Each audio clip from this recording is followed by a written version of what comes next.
So, is there a possibility of a campaign number 7 in the future for either this or some other position?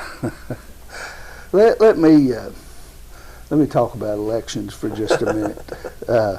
I had 6, and as I already said, I spent more time than I wished I could have. I wish I could have spent more time being out places. And by the way, as a state representative, I firmly believe you should be out amongst the people you represent. I believe that's where you learn how people feel the most. I did surveys every year, but I always felt like I got more from just being out and listening.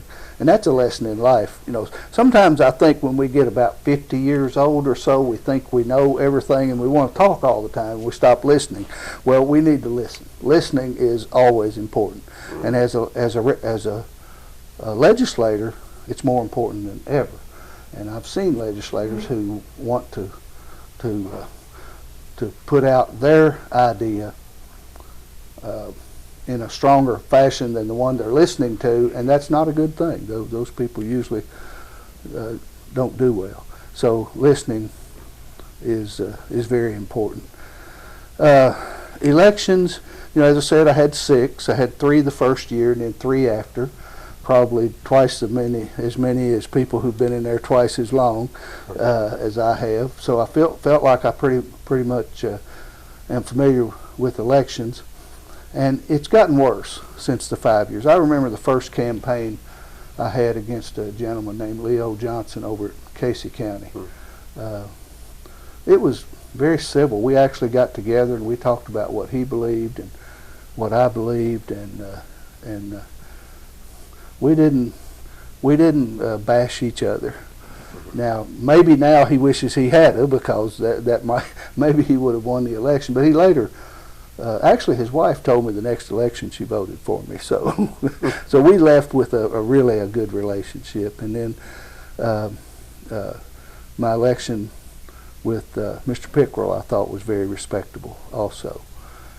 But beginning in 2014, when the opposite party, when the Republican Party started kind of foaming at the mouth over taking over the House of Representatives, it got kind of ugly, and it was pretty ugly in 14. But this election was by far the ugliest I've experienced. And I mean, people who live here know that you couldn't turn on the radio without hearing something negative, some kind of assassination on my character, some kind of distortion about my voting record, and yes, even lies. And to be able to claim a position at the foot of the cross, I call it, and be such a good Christian, you know, as I grew up, one of my 10 commandments was not to tell a lie.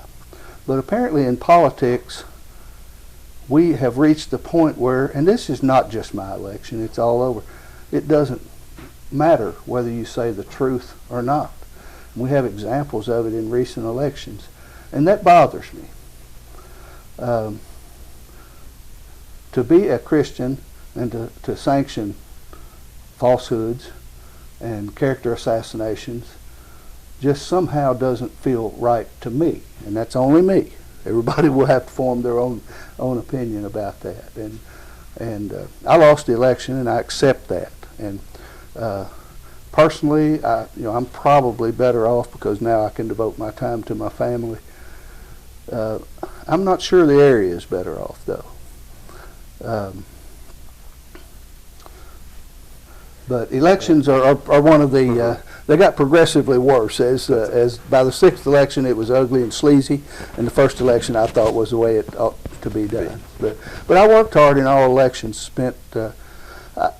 I doubt anybody running for office worked any harder than I did trying to get elected, and I'm so grateful. I don't want to get through this and not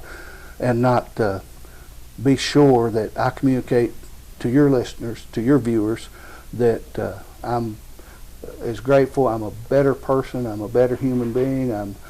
I'm more educated. I'm more broad-minded. I've seen things. How many people get to do this in their life for 7 years?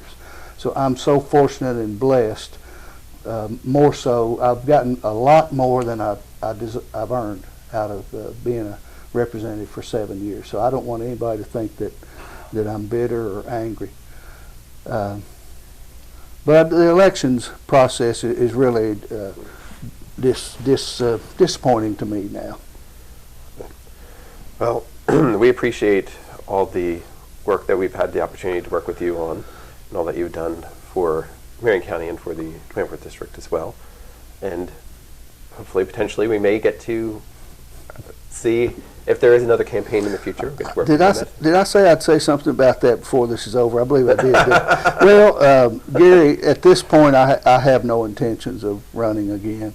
I want somebody from this county to be the state representative, and for those young people who believe they can get elected out there, who are on my side, who are looking for support, I would prefer to support someone else. However, I'm old enough to say never. You just don't say never. So I have no intentions of doing that at this time. But no, I wouldn't say for sure that I'd never do it. Somebody needs to run against the gentleman who won this election next. That's kind of my strongest feeling about that. So and I'll be watching and reading and still keep up with the issues.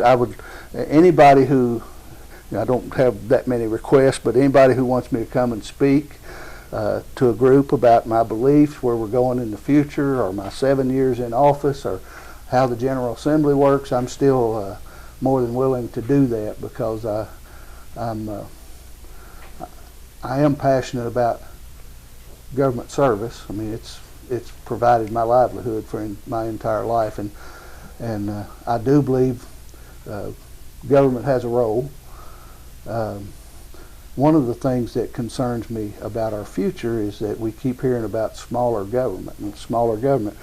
Well, the smaller, in other words, reduce taxes for everybody, especially the wealthy. That's going to happen. We keep hearing about smaller government, but to me,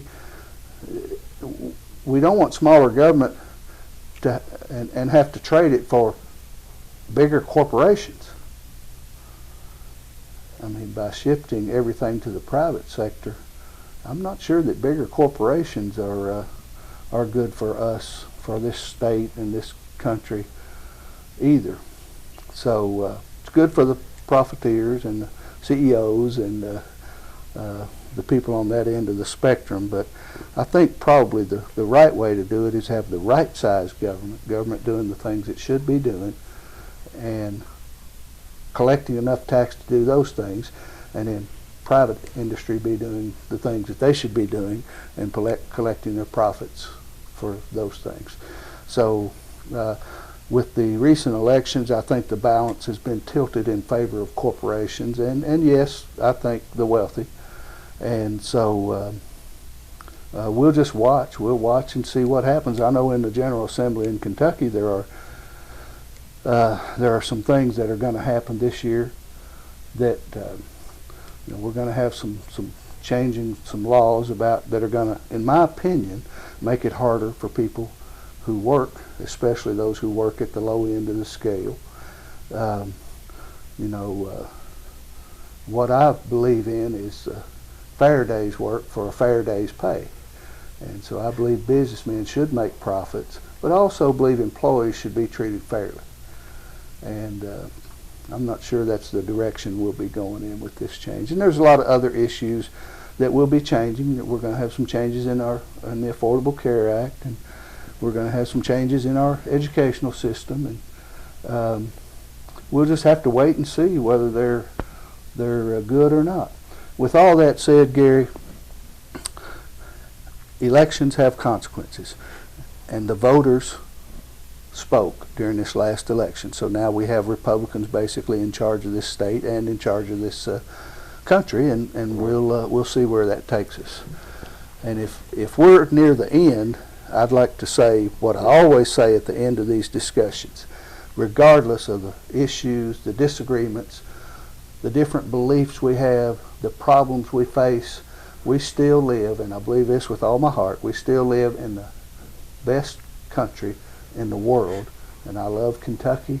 I love the 24th District, and I believe this is the best part of the best state, of the best country in the world to live. And we have the best government also. So if you look around the world, it's easy to see where there's a lot more problems than what we have. So I'm very fortunate to be here. Now I plan to devote my time to my family. And actually I've learned since the election that I missed out on things that I didn't even realize when I was in office that I missed out on because I wasn't here enough. Yep. So I've got 6 grandchildren, and I'll have plenty to do, plenty of yards to mow, garbage to take out, and honeydew jobs and that kind of thing. So,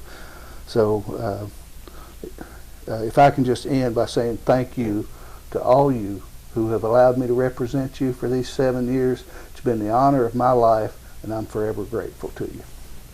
Well, thank you for talking with Gary. us again. Again, it's Trey Mills, who is the state representative for the 24th District for 4 days from now, at least. So thank you for talking with us. Thank Gary you. White for Channel 6 Television.